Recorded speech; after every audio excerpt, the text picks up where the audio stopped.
तो जैसा कि पिछले एपिसोड में हमने देखा था, तीनों चैन ब्रदर से वांगलिंग मिल चुका था और फिलहाल ये लोग इसे एक डाओ डिबेट के लिए इनवाइट करते हैं। अब आगे वांगलिंग इधर दरवाजे खोलता है और मास्टर ही चैन दरवाजे पे खड़े थे और फिलहाल ये इसे लेकर के नॉर्दर्न कोर्टयार्ड की तरफ जाते हैं।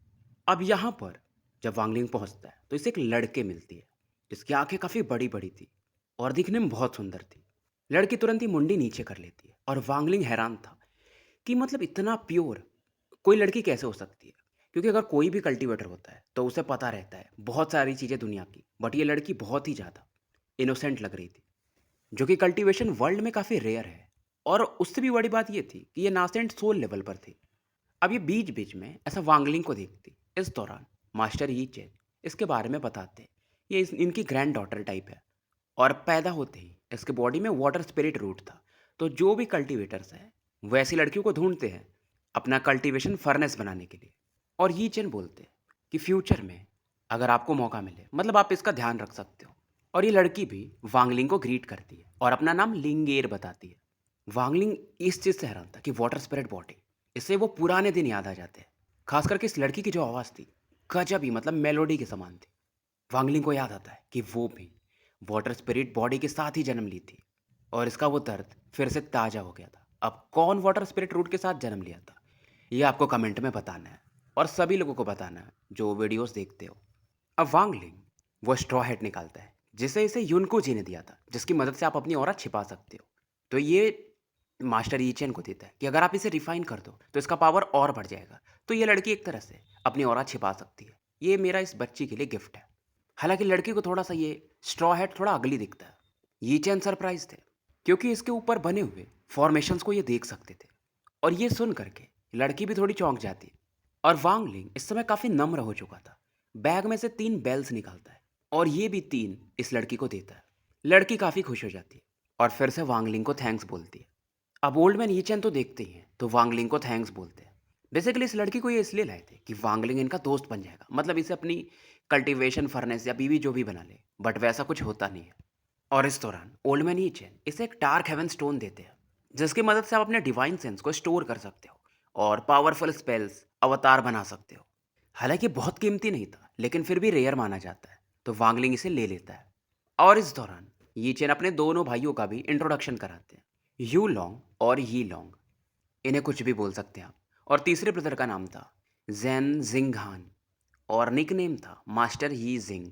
अब इस दौरान जो तीसरे ब्रदर थे यानी यी लॉन्ग, वो पूछते हैं कि ब्रदर वांग आपका निक नेम क्या है। क्योंकि सभी इंसानों का कल्टीवेशन की दुनिया में एक निक नेम तो होता ही है, खास करके जब वो सेकंड स्टेप पर पहुंच जाते हैं। वांगलिंग धीरे से बोलता है मेरा नेम मास्टर डेमन है।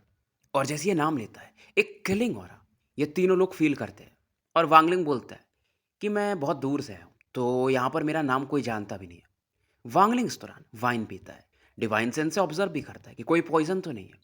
वैसे भी इसकी एंशियंट गॉड बॉडी है तो कोई भी पॉइजन काम तो नहीं करता जब तक कि वो काफ़ी रेयर ना हो, एंशियंट टाइम वाला कोई पॉइजन ना हो। अब इस दौरान ये जो लड़की थी इन लोगों को वाइन सर्व करती है और फिलहाल इन तीनों का, चारों का बेसिकली डाओ पे डिबेट चालू हो जाता है कि इनका डिस्कशन होता है कि आपको मॉर्टल से अगर कल्टीवेटर बनना है तो आपको ये जो भावनाएं होती हैं उन्हें कट करनी पड़ती है। और वांगलिंग इस दौरान कल्टीवेशन फैमिलीज के बारे में बात करता है कि उन लोगों को देखो वो कौन सा कनेक्शन कट करते हैं, पूरा परिवार एक साथ रहता है। तो ये चैन बोलते हैं कहीं आप ऐसा तो नहीं कि ऑल हेवन स्टार सिस्टम के कल्टीवेशन फैमिलीज के बारे में बात कर रहे हैं। और वांगलिंग भी इन्हें बताता है। अब इस दौरान धीरे धीरे रात का समय हो रहा था और बारिश और बिजलियां कड़कना भी शुरू हो जाती। अब मास्टर यीचेन बोलते हैं कि प्लेनेट टियानियन का जो मौसम है इन कुछ एक महीनों में बहुत विचित्र जा रहा है। यीजिंग भी हाँ में सर हिलाते हैं और बोलते हैं यार कोई तो ऐसा कल्टीवेटर है जो बहुत सन की है, जिसकी पर्सनालिटी बदलती है और जिसकी वजह से शायद ये सब होता होगा।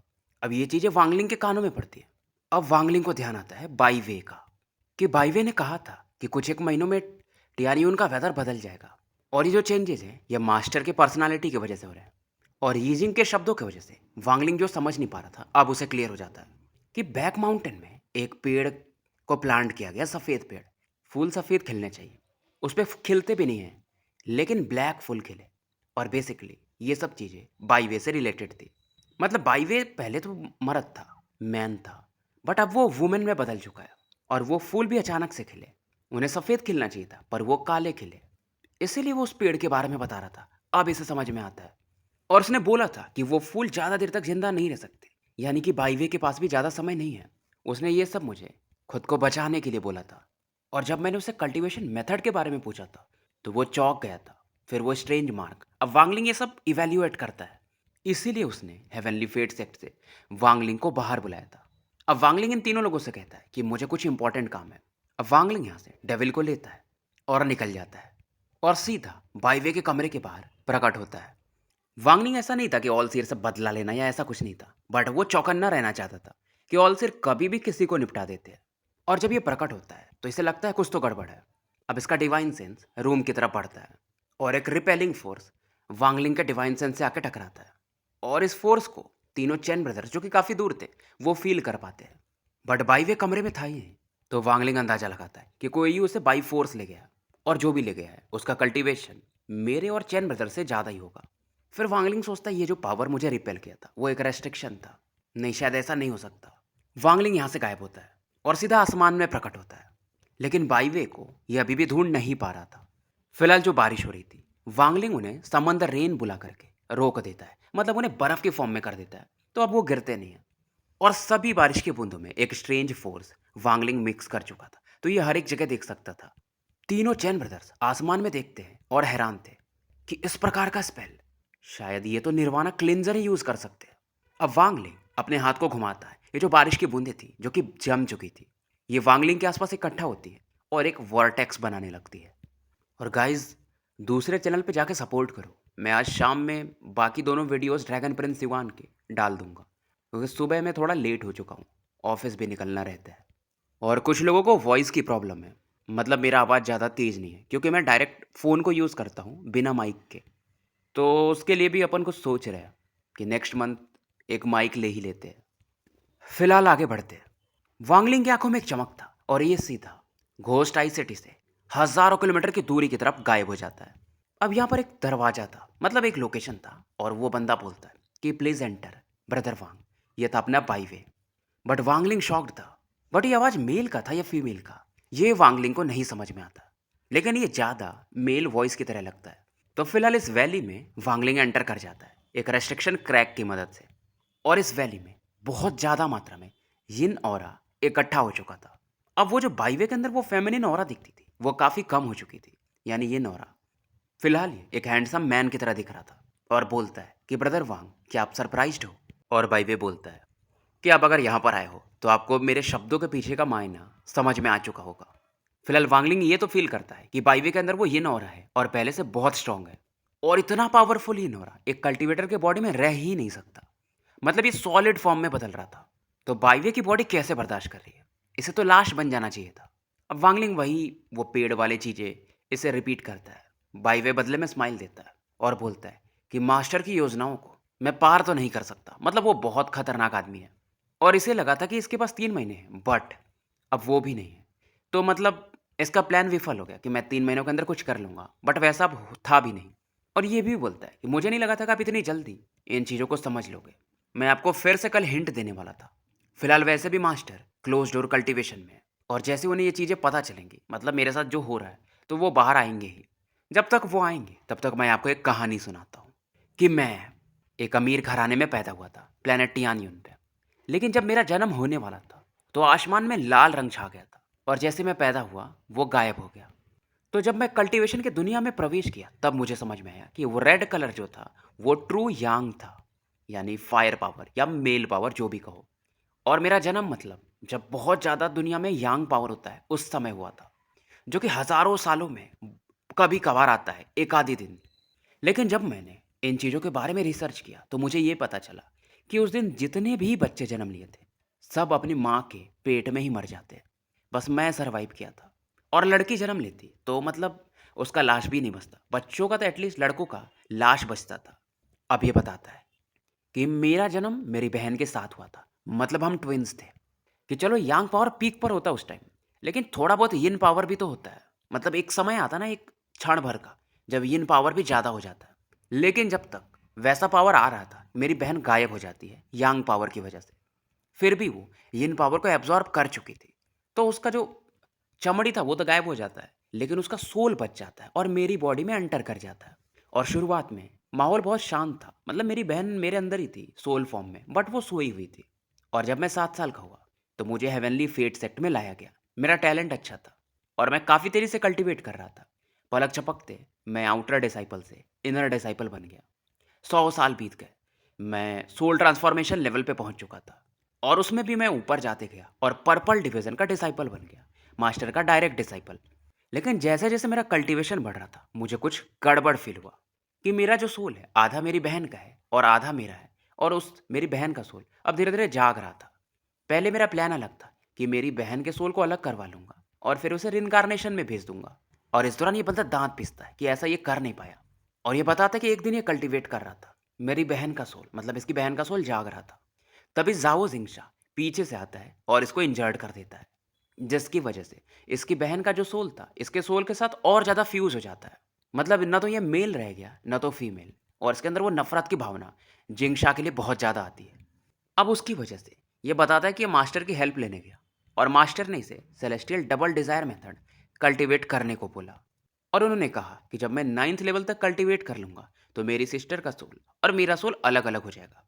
मुझे क्या पता था कि वो झूठ बोल रहे हैं। हालांकि उस मेथड की वजह से मेरा कल्टीवेशन काफ़ी बढ़ जाता है, क्योंकि उस मेथड का मेन फोकस सोल पे था। और मेरा एक ही मकसद था कि मेरी बहन का सोल जन्म और मृत्यु के साइकिल में दोबारा से जा सके और वो फिर फ्यूचर में जन्म ले सके। 100 साल और गुजर जाते हैं। उस समय की बात है जब तुम प्लेनेट टियान्यून छोड़े थे। तब मुझे फील हो रहा था कि कुछ तो गड़बड़ है, बट लेट हो चुका था। इस दौरान ये अपने शर्ट को फाड़ देता है और इसके चेस्ट पर ग्रीन लाइंस दिखती हैं, साथ में रेड लाइंस भी। आप समझ रहे हो, जो कि इसके पूरी बॉडीज में फैल रही थी, पेड़ की शाखाओं के जैसी। और ये हुआ था celestial double desire method cultivate करने के कारण, जिसकी वजह से इसकी बॉडी में ये नौरा काफ़ी ज़्यादा हो चुका था। और ये बताता है कि नेचर में जो उस दिन यांग चेंज हुआ था एक्सट्रीम, वो भी मास्टर ने ही किया था। मतलब ये सब उनके प्लान का ही पार्ट था। और मुझे समझ में है कि मास्टर का कल्टीवेशन बॉटल नेक पर है, मतलब एक लेवल वो ऊपर जाना चाहते हैं बट वो जा नहीं पा रहे हैं। और मैं उनका बस एक एक्सपेरिमेंट हूँ। और वो वेट कर रहे हैं कि मेरा जब ये एक्सट्रीम यीन एकदम पीक पर होगा तो वो इसे एब्जॉर्ब कर लेंगे। और उन्होंने ये जो मेथड था कि नेचर में एक्सट्रीम यांग करना, मेरे बाद भी किया था और मेरे पहले भी किया था, लेकिन मैं ही एकमात्र बंदा हूँ जो इस चीज़ को सरवाइव कर पाया था। वांगलिंग बस हैरान था इन चीज़ों को सुनकर कि यार ये एक्सट्रीम यिन और एक्सट्रीम यांग से ये बंदा करना क्या चाहता है, मतलब ऑल सिर। वांगलिंग जो भी ये बंदा बताता है बाई वे, इसके 70% चीज़ों पर तो विश्वास कर सकता था। और बाई वे बोलता है कि वांगलिंग मेरा प्लान तो फेल हो गया, उन्हें ये सब पता था कि मैं ऐसा कर सकता हूँ और मैं शायद अपनी किस्मत को बदल नहीं पाऊंगा, लेकिन मैं कुछ ऐसा करूँगा कि वो भी शॉक्ड हो जाएंगे। मेरे हिसाब से वो इस चीज़ को नहीं देख पाएंगे, मतलब फ्यूचर का। और ये बोलता है कि ये जो चीज़ है मैं तुम्हें दे दूंगा ऑल शेर के बदले। क्या तुम्हारे में हिम्मत है कि तुम इसे ले सको? वांगलिंग सोचता है कि यार अगर इन चीज़ों में पढ़ूंगा तो ऑल शेर मेरे पीछे और पड़ जाएगा। अब भाईवे कहता है यार समय पूरा हो रहा है, मास्टर आते ही होंगे, आंसर दो, क्या तुम्हारे में दम है? अब भाईवे सोचता है कहीं ऐसा तो नहीं कि मास्टर ने ये सब भी कैलकुलेट करके रखा था कि मैं ये चीज़ ऑफर करूंगा वांगलिंग को बट वो लेगा नहीं। लेकिन ऐसा नहीं हो सकता, मैं नहीं मानता। और बाईवे बोलता है कभी तो गलत हुए ही होंगे, ऑलसीर ऐसा थोड़ी है। अब ये चीज़ें वांगलिंग भी सोचता है। ऑलसीर को, मतलब वो हर एक चीज़ प्रेडिक्ट कर लेते कि ऐसा होगा, मतलब उनका कोई वीकनेस नहीं है। अगर कोई उनसे ऑलसीर से फाइट करने वाला है तो ऑलसीर को पहले से पता रहता है कि ये बंदा फाइट करेगा। मतलब आप उनका कैलकुलेशन रॉन्ग अगर करा दो। और वांगलिंग सोचता है कि ऑलसीर का कैलकुलेशन ये होगा कि मैं इस चीज़ को नहीं लूँगा, और अगर लूँगा तो वो मुझे मारेंगे। और एक तरह से वो भी इनके कैलकुलेशन में ही है, मतलब वो दोनों प्रोबेबिलिटी सोच के होंगे। लूँगा तो मारा जाऊँगा, नहीं लूँगा तो वो भी उन्होंने सोचा होगा। तो फिलहाल वांगलिंग भी यहाँ पर स्ट्रगल में था कि क्या करूँ। नहीं तो वांगलिंग को देखो, जैसा मैंने इसको शिक्षा दिया है कि ये हमेशा डिसीजन तुरंत ले लेता है, ज़्यादा सोचता नहीं है, बट आज इसका भी फट रहा था। पर वांगलिंग एक चीज़ जानता था कि अगर आज ये इस चीज़ को नहीं लेगा, यानी एक्सट्रीम यिन को, तो फ्यूचर में ऑलसीर से फाइट नहीं कर पाएगा, क्योंकि अभी से ये इसके डाव में एक खराबी आ चुकी रहेगी कि ऑलसीर सब चीज़ सही ही कैलकुलेट करते हैं। यानी कि वांगलिंग का डाव हार्ट एक तरह से कमज़ोर पड़ जाएगा और इसको तो अभी अपना कर्मा का कॉम्प्रिहेंशन पूरा करना था। और फिर ये सोचता है जैसा कि इसके गुरु ने शिक्षा दिया था, यानी मैं, कि मैं तो हेवन डिफाइंग कल्टीवेटर हूँ, यानी हेवन के विरुद्ध जाता हूँ, तो इन चीज़ों से कैसे डर सकता हूँ। और ऑलसीर को मैं गलत साबित कर चुका हूँ डेमन स्पिरिट लैंड में। हालांकि बाईवे का कोई अच्छा इरादा नहीं है, वो मरना चाहता है और इसमें मुझे भी खींच रहा है ऑलसीर के बैटल में। लेकिन एक चीज़ है कि वो ऑलसीर को गलत प्रूफ करना चाहता है और वांगले को फाइनली बाईवे को बोलता है कि ऐसा कैसा है कि मैं ना लूँ, मतलब मेरे में हिम्मत है।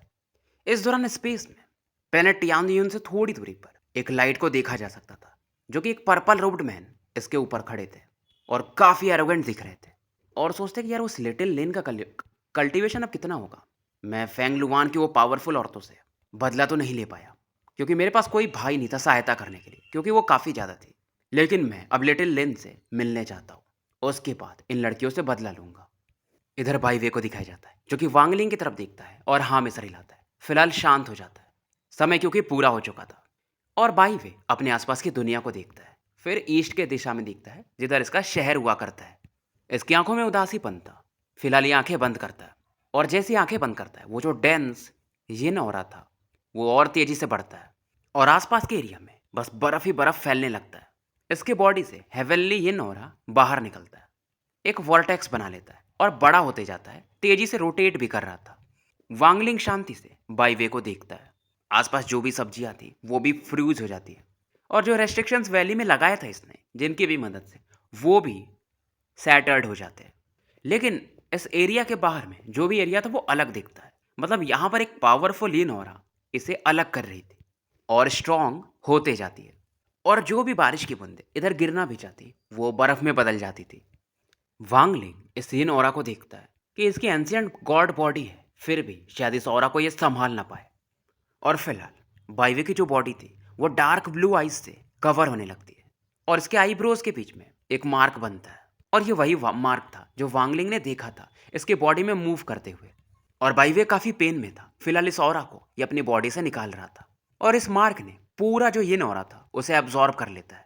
बाईवे चीखता है क्योंकि ये काफ़ी पेन में था और इसकी जो दहाड़ थी हज़ारों 10,000 किलोमीटर तक फैल जाती है। और बाईवे बोलता है कि ऑल सेर, मैं अपने लाइफ को कुर्बान कर रहा हूँ ताकि तुम्हें गलत प्रूफ कर सकूँ। ये हंसता है। फिलहाल स्पेस में, मतलब जहाँ पर ये दोनों थे, वहाँ पर एक गोल्डन मार्क चमकता है और पूरा ये नौरा उसमें कवर हो जाता है और आसपास जो भी ठंडी हो रहा थी वो गायब हो जाती है। अब एक गोल्डन डॉट वांगलिंग की तरफ बढ़ता है। बाईवे मानो अब बेजान हो चुका था और वांगलिंग इसमें पावरफुल वाइटल फोर्स जिसमें एक्सट्रीम हीट होता है वो फील कर सकता था, मतलब यांग ऑरा, एक्सट्रीम पावर। बेसिकली यिन ऑरा की वजह से जो बाईवे का यांग ऑरा था, क्योंकि ये एक्सट्रीम यांग ऑरा के दिन प्रकट हुआ था, तो वो कंडेंस हो रहा था इस एक्सट्रीम यिन ऑरा की वजह से। तो फिलहाल ये गोल्डन डॉट के रूप में बाहर निकला था और जो भी बर्फ यहाँ पर जमा था धीरे धीरे वो इस छोटे से गोल्डन ऑरा के कारण पिघलने लगता है। और वांगलिंग जैसे ही इस गोल्डन डॉट को टच करता है, हेवनली फेट सेक्ट में एक माउंटेन था, अंदर में 7 कलर लाइट चमक रही थी। ऑल सिर यहाँ पर बैठे हुए थे। इन्होंने सफ़ेद कपड़ा पहना था। ये तुरंत ही अपनी आंखें खोलते कि समय हो चुका है और ये अपने मन में ज्ञान सोचते कि सभी लोग लंबा जीना चाहते हैं जब तक कि दुनिया रहे। इल्यूज़न बहुत सारी चीज़ों के बारे में ये सोचते हैं। इनका एक ही मकसद था कि इनका जो फेट है वो उसे हेवेंस के फेट में बदल पाए, मतलब हेवेंस के डाउ को ये कंट्रोल कर पाए, सीधा सीधा अपने डाउ को हेवेंस के डाउ के साथ मर्ज कर पाए। अब इस दौरान इनकी नज़रें घोस्ट आई सिटी में पड़ती हैं और ये बोलते हैं, वांगलिंग तुम्हारी इतनी मजाल। अब बस ये अपने इंडेक्स फिंगर को उस तरफ करते हैं और एक औरा इधर की तरफ, यानी वांगलिंग जहाँ पर था उधर पहुँचने लगती है। अब ये जो औरत थी टियानियन के बाहर में दिखती है, 10,000 फीट लंबी और 1,000 फीट चौड़ी, जो कि काफ़ी तेज थी। ये था ऑलसिर का spell, 1 finger to pierce the heavenly fate. वैसे भी जो ऑलसिर थे वो अलायंस एल्डर ग्रुप में थे, लेकिन जो जुआन बाओ थे वो भी इनसे डरते थे, मतलब ऐसा नॉर्मली कभी बैटल नहीं किए थे इनके साथ। अगर कुछ लोग को छोड़ दिया जाए तो एल्डर्स में भी ऑलसिर बहुत पावरफुल थे। तो फिलहाल ये हो रहा घोस्ट आई सिटी की तरफ बढ़ती है। ये अभी हवा में ही थी, लेकिन ज़मीन में क्रैक्स आने शुरू हो जाते हैं। जो भी बादल थे वो अपने आप हट जाते हैं और बिजलियां भी कड़क रही थी। वांगलिंग जो कि वैली के अंदर था और इस ऑरा को फील कर सकता था कि ये ऑलसीर का ऑरा है और ये सोचता है किस प्रकार का स्पेल है। फिलहाल वांगलिंग के हाथों में वो एक्सट्रीम यांग ऑरा थी और जैसे इसे टच किया था इसके अंदर जो हेवन डिफाइंग बीट था वो ट्रेम्बल करता है। फिलहाल वांगलिंग इस चीज़ को, यानी इस ऑरा को अपने बैग में रख लेता है और उस अटैक की तरफ देखता है जिसमें 7 कलर लाइट को चमकते हुए देखा जा सकता था। अब वांगलिंग एक आइटम निकालता है जो इसे किंग शुई ने दिया था। एक क्रिस्टल था ये जिससे ये समन द रेन को यूज़ कर सकता था। क्योंकि ये किंग शुई की ऑरा थी तो ये वांगलिंग से अलग लेवल पे होगी और ये सही समय था इसे यूज़ करने का। अब प्लेनेट टियान्यून से थोड़ी दूरी पर डालुओ प्लेनेट था वहां पर लिंग टियानहो को दिखाया जाता है। और इस समय इनके आसपास इनकी चारों तलवारें रोटेट कर रही थी और ये बोलते हैं इंटरेस्टिंग, इंटरेस्टिंग। इनके चेहरे पर स्माइल भी था और एक कोल्डनेस भी था। और ये बोलते हैं कि टीचर ये स्टूडेंट को हमेशा बिट्रे करते रहता है, ये ऑल सिर्फ गजब आदमी है और ये चीज़ें मुझे देखने में मज़ा आता है। लेकिन ये वांग लिंग ये वर्मिलियन बर्ड सीरीज का मेंबर है। अलायंस के एल्डर के भी फट जाए, क्योंकि उनमें से एक जो शख्स था वो ब्रिलियंट वाइड स्टार सिस्टम का फॉर्मर ओवरलॉर्ड था, द फोर डिवाइन सेक्ट। तो जो अलायंस स्टार सिस्टम है उसका पहले नाम ब्रिलियंट वॉइड स्टार सिस्टम हुआ करता था। और इस दौरान टियानो सोचते हैं कि वांगलिंग अगर तुम इस स्पेल को संभाल लिए और मरे नहीं तो पक्का मैं तुम्हारी मदद करूंगा। ऐसा काम तो इन्हें करने में मजा आता था, मतलब ऑल सीर के विरुद्ध जाने में।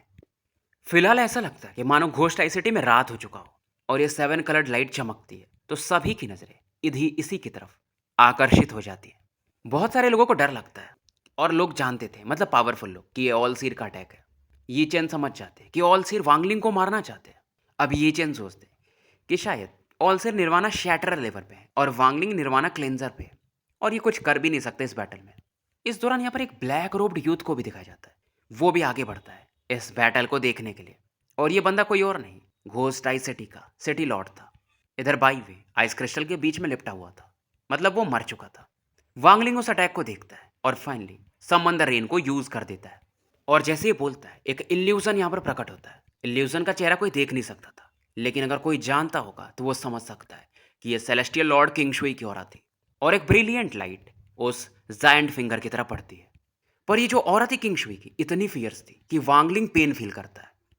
और मास्टर यी चैन, उन्हें तो लगता है मानो उनके बॉडी में कितनी सुइयां चुभो दी गई हूं। अब वो जो घोस्ट आई सिटी का लॉर्ड था वो तो कॉर्पोरियल यांग के पीक पर था, तो वो चीखने लगता है और पीछे भागता है, आंखें बंद कर लेता है और कुछ पिल्स खाता है। अब जो जायंट फिंगर अटैक था किंग शुई के स्पेल के सामने थोड़े समय के लिए रुकता है, लेकिन फिर से आगे बढ़ने लगता है। वांगलिंग इस बार पूरे क्रिस्टल को एक्सप्लोड कर देता है, तो जो किंग शुई की ऑरा निकलती है वो ज्यादा पावरफुल थी और इसमें जी रियल्म का पावर मिक्स था और सीधा ऑलसिर के स्पेल से ये टकराता है। और इस बार 7 कलर की जो लाइट थी वो कोलैप्स करने लगती है। हालांकि जो किंगशुई का स्पेल था वो धीरे धीरे गायब हो रहा था, पर जो जी रियल्म का पावर था उस फिंगर में मिक्स हो जाता है। फिर भी ऑल सिर का ये फिंगर अटैक नीचे आते जाता है, हालांकि काफी वीक हो चुका था। वांगलिंग को भी अब गुस्सा आता है कि ऑल सिर, इन्होंने एक्सट्रीम यांग के बारे में पूछा ही नहीं, कुछ और कारण है। और इसका जो बैटल इंटेंट था वो गायब नहीं होता है।